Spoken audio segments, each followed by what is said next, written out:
เปิดภาพมาตอนนี้บาจิตก็อยู่ที่บ้านดงหมากยางเด้อเนาะพี่น้องเอ้ยก่อนที่จะขึ้นไปเซโปนเนาะกะแวะมาเยี่ยมมายามทางแตวแล้วก็บ่าวท่องใส่ก่อนเนาะพี่น้องเอ้ยตอนนี้บาจิตได้ข่าวบดีเนาะคือได้ยินข่าวว่าสารน้ำฝนเนาะเมียของบ่าวท่องใส่คือว่าเพิ่นหนีปะติดต่อบ่ได้เนาะพี่น้องเอ้ยมื้อนี้ก็สิเข้ามา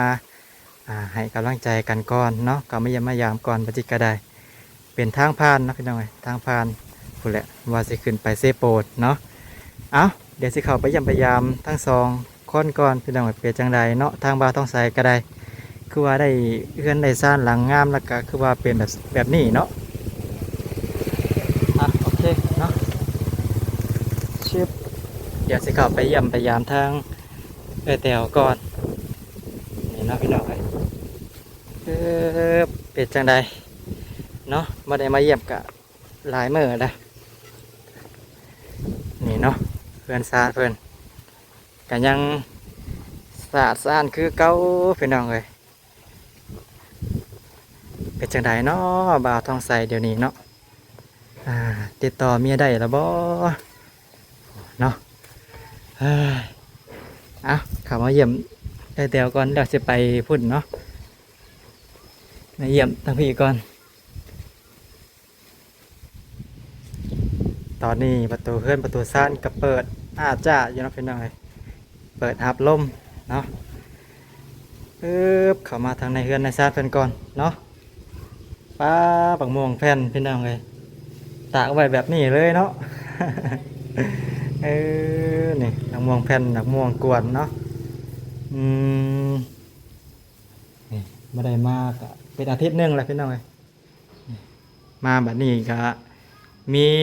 เขาเอิ้นว่าอย่างนี้เนาะสวิตช์บัจิตกระเป๋าบัถึกเลยอันตัดไฟเนาะเป็นจังได้สบายดีเด้อเด้อสบายดีบ่เดี๋ยวนี้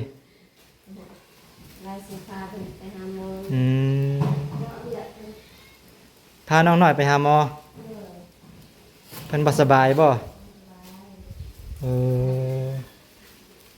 พาไปหาหมอพาไปตรวจเลือดประสานเนาะเป็นจักมื้อเลย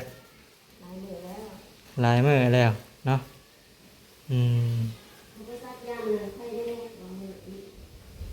เป็นไข้เนาะ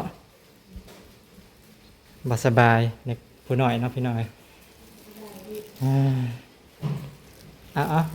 เอาหมากข้าวโพดมาต้อนเลย10,000ได้2หมากพี่น้องโอ้ยเนาะหมากละ5,000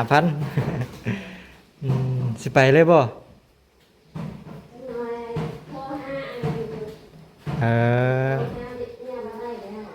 โทรหาบาไลเนาะเพิ่นไปพาผู้น้อยไปเนาะไปกวดเบิ่งโทรจากก่อนไว้สบายดีป้าลุงก่อนนี่เนาะผู้น้อยบ่สบายงอแงแล้วไปสักก้นเด้อสักก้นให้เศร้าเด้อ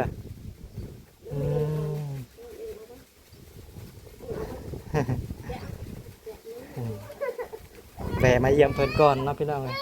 เพิ่นหน่อยก็บ่สบายซ้ำนะเอาว่าสิเขามาเยี่ยมทางบ่าวทองใสเลยเนาะคือว่าเป็นจังใดคือได้รับข่าวบ่ดีประสาทเนาะติดต่อบ่ได้เนาะสารน้ำฝนติดต่อได้หรอได้เลยมาติดตามเบิ่งวันนี่คือว่าติดต่อบ่ได้เนาะคือว่า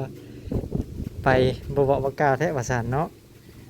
ครอบครัวก็เป็นห่วงพี่น้องเนาะพุ่นแหละเดี๋ยวบ่จิตสิเข้าไปเยี่ยมไปยาเพิ่นก่อนจังน้อยเนาะแถวของโสแล้ว เราเกินล็อกซ่านแหละพาผู้น้อยไปหาหมอเนาะเป็นอะไรประตูคือล็อกยากแท้เนาะเอาก็ว่าล็อกยากแท้ ไปสักก้นผู้น้อยบ่สบาย จะพูดแหละไปกับเมียว่าไล่เนาะเป็นมาถ่าเลยคุณอะไปเด้ เด็ดกระห่อนซ้ำเนาะเลยไปเลยสบายดีไปบายเดินทางปลอดภัยเนาะไปคือกันนะบัจิตก็ได้ โดยสบายดีเด้อภรรยาบ่าวไล่เนาะเป็นพาไปบ่าวไล่ไปทางไหนเดี๋ยวนี้ไปเซโปนนะโอ้ประจำอยู่พุ่นเนาะเพิ่นเนาะ ประจำอยู่เซโปนไปเดินทางปลอดภัย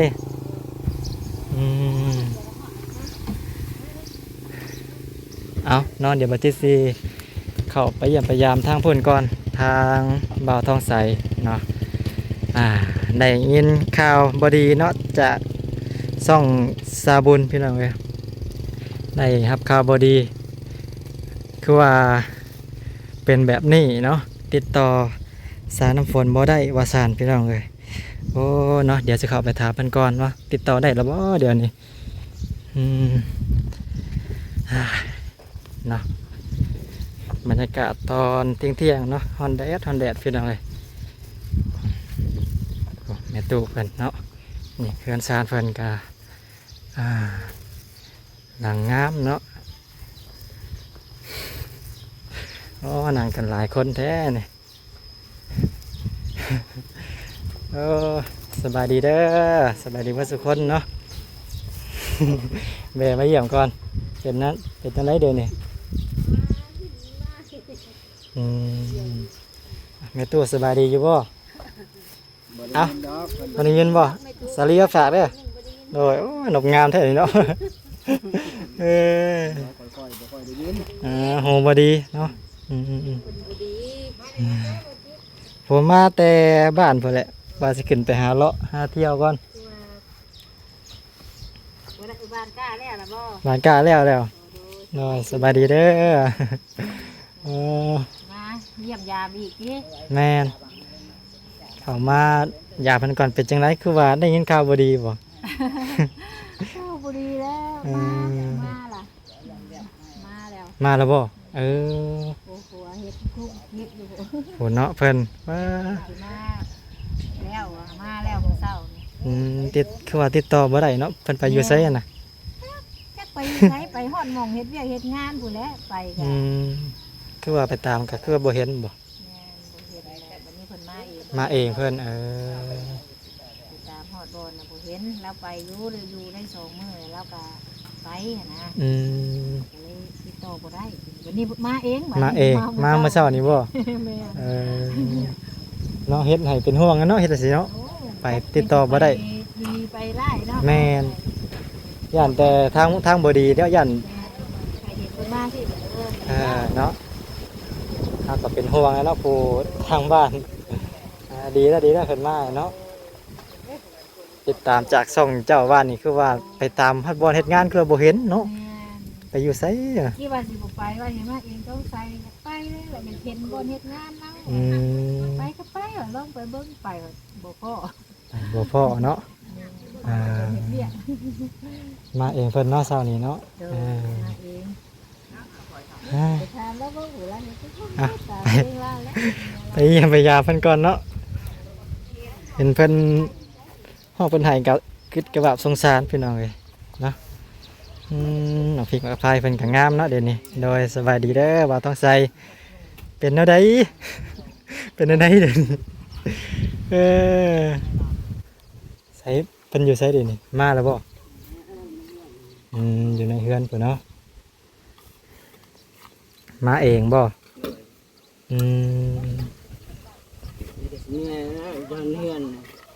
มาฮอดเฮือนเนาะเพิ่นไปอยู่ไสน่ะถามเพิ่นอยู่บ่อยู่แถวเซโนบ่จักบ่อนเพิ่นเฮ็ดงานเนาะไปตามกับพ่อติบ่อนเพิ่นเฮ็ดงานบ้านเก่าบ่นั่นน่ะขายปิ้งไก่บ่ได้น่ะ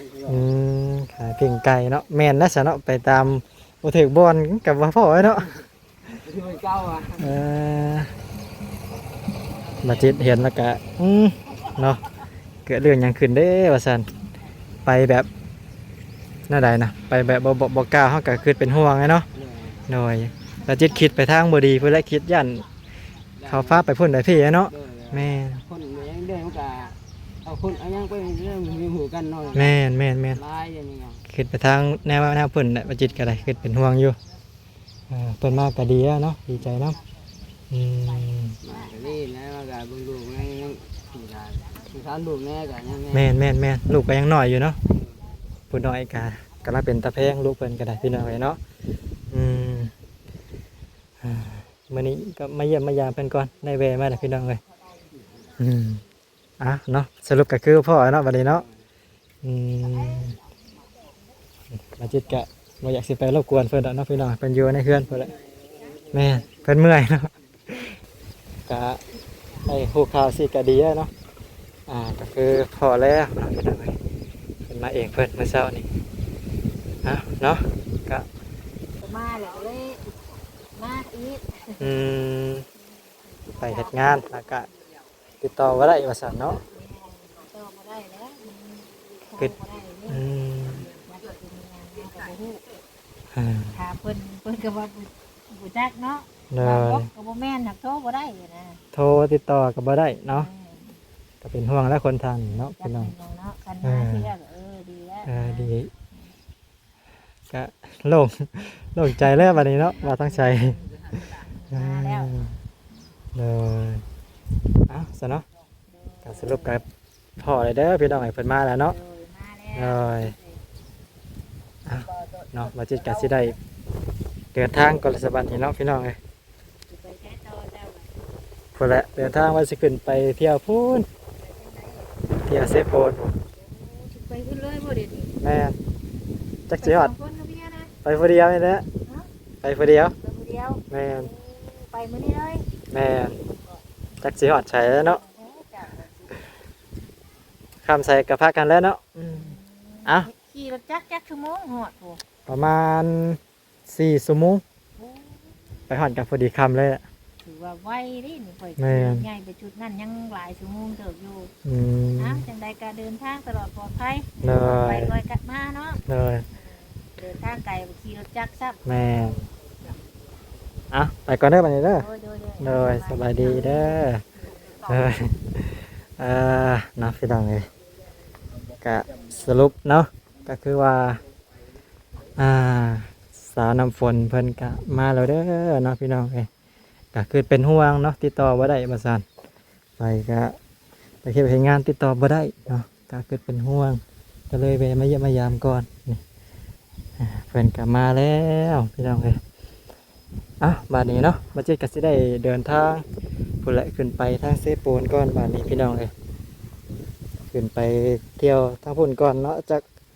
2-3 มื้อแล้วจังว่ากันโอเคเนาะพี่น้องเลยสรุปแล้วก็คือสาวน้ำฝนเพิ่นกลับมาแล้วเด้อพี่น้องเลยเนาะบ่ต้องเป็นห่วงแล้วบาดนี้โอเคสำหรับคลิปนี้บัดจิตก็มีเพียงซ้ำนี้เด้อพี่น้องเอ้ยจังได๋ก็ฝากเป็นกำลังใจให้บัดจิตนะฝากกดไลค์กดแชร์กดติดตามและที่สำคัญก็ฝากเบิ่งโฆษณาให้บัดจิตเด้อพี่น้องเอ้ยเพื่อจะได้มีกำลังใจในการถ่ายทำคลิปต่อๆไปเนาะโอเคสำหรับคลิปนี้บัดจิตขอตัวเดินทางต่อก่อนเด้อพี่น้องเอ้ยยังเดินทางอีกไกลเนาะอีกประมาณ100 กว่ากิโลพุ่นแหละเพื่อสิฮอดจุดหมายปลายทางโอเคสำหรับคลิปนี้บัดจิตขอจบคลิปไว้เพียงซ้ำนี้ก่อนเด้อบัดนี้พี่น้องเอ้ยขอตัวเดินทางก่อนเนาะ